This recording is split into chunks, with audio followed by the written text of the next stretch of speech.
Hey, what's up, YouTube, and somewhere out there in the world, my friendly FBI agent keeping watch over me. I was just doing some traveling, and I just stopped in Green Bay to have a boxing lesson with a good friend of mine, Sensei Force out of Green Bay Martial Arts. And coming from that, I thought it would be fitting to talk a little bit about the Mike Tyson versus Jake Paul fight. Sometimes if I'm going to talk about something that interests me or something I was invested in, I like to wait a little bit, digest it, process it. I don't feel like I have to get it out there right away when something like that happens. But here I am talking about it now.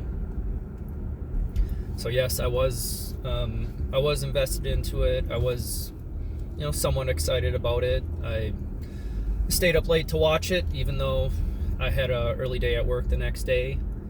Obviously, I think most people would agree that the match didn't live up to the hype, and it was kind of boring, lackluster. Everything leading up to it was exciting. Obviously, the Netflix documentary on it, the training videos were put out, and I don't think the Mike we saw in the training videos that were put out was the same Mike we saw in that match. I think what we saw is, Jake Paul was, keeping Mike at bay, not really going for the kill, and it seemed like Mike just couldn't get inside, and his legs were gone after the second.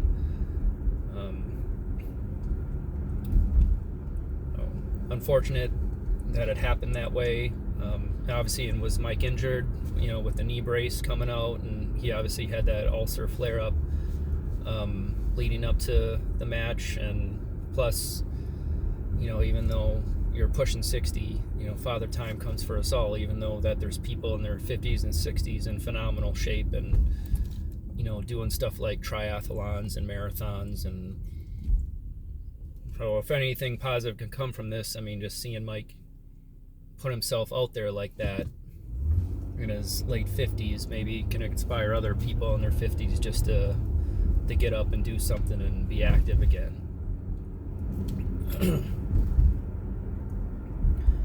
So obviously I was interested in this. A lot of people were. It was just the big talk all over the internet. And I was going in optimistic, for Mike. I thought if he could catch Jake early, that he could end it. Because you have to remember, with that peekaboo style of boxing, very movement based, and a lot of, quick shifts, to get inside and land the bombs, like in the hooks and the uppercuts. And I think you can only keep that up so long. And I think even Mike himself said a long time ago that peekaboo style of boxing is a young man style of boxing, just because of the demand for it, and just the quick shifts and a lot of the movement and everything that goes along with it. So I thought if Mike could catch him early, he could end it, but it didn't turn out that way. Jake was keeping him at bay, and who knows what condition Mike was going into that, if he was injured or anything like that. And I remember I grew up, watching Mike. Obviously, my dad was a boxing fan, and I remember, he'd have it on the TV, and he'd take me. He had a buddy in town and who had a cable descrambler, so some of the big pay-per-views when it was like Mike versus Botha, when he got out of prison, and the Evander Holyfield fight. I remember that. I just remember, as a little kid, he was just, a very, exciting fighter. He just, just seemed just so quick, and he just had this raw power, and that there was no one like him, and he was, finishing guys in the first and second round, and it was just, all the big hype. And I remember even my brother and I, we had just regular Nintendo at the time, and we had the Punch-Out game, and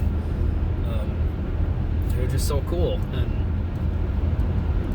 there's no one like him. And that was the only part I really liked as boxing was a little kid, was watching him. I really didn't like the other stuff, and even as a teenager and martial artist in my 20s, I really didn't develop an appreciation of boxing, the sweet science, the art of hitting without getting hit yourself, and just this game of chess and this game of inches we were playing. And But now recently in my life, I have developed an interest in boxing, and I like, watching breakdowns and, watching like the all-time greats like, Ali and Foreman, and like, how come they did it this way, or, how come they do that?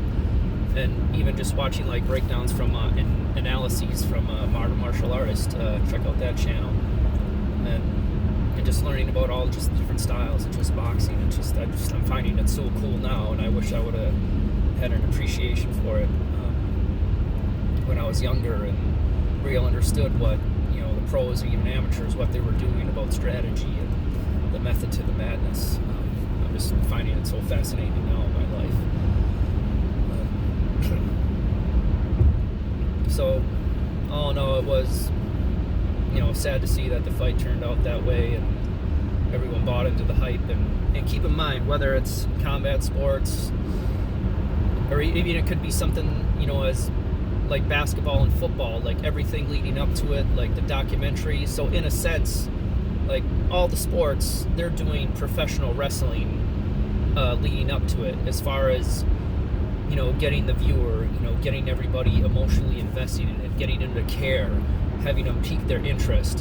When you show the lives and you're documenting the events leading up to it. And it could be trash talk, it could be whatever, until that whistle blows, that bell rings, or that cage locks behind them. Then you're actually doing the game, the sport, the fight. So they told a good story leading up to it, and obviously everybody likes Mike. He's an icon, one of the boxing greats. And Jake Paul, this YouTuber, turned boxer, he seems like he's the person everyone loves to hate. And everyone wanted to see him get his block knocked off. And everyone bought into it, but who really won at the end of the day? So, but that's all I have to say about that. Until next time.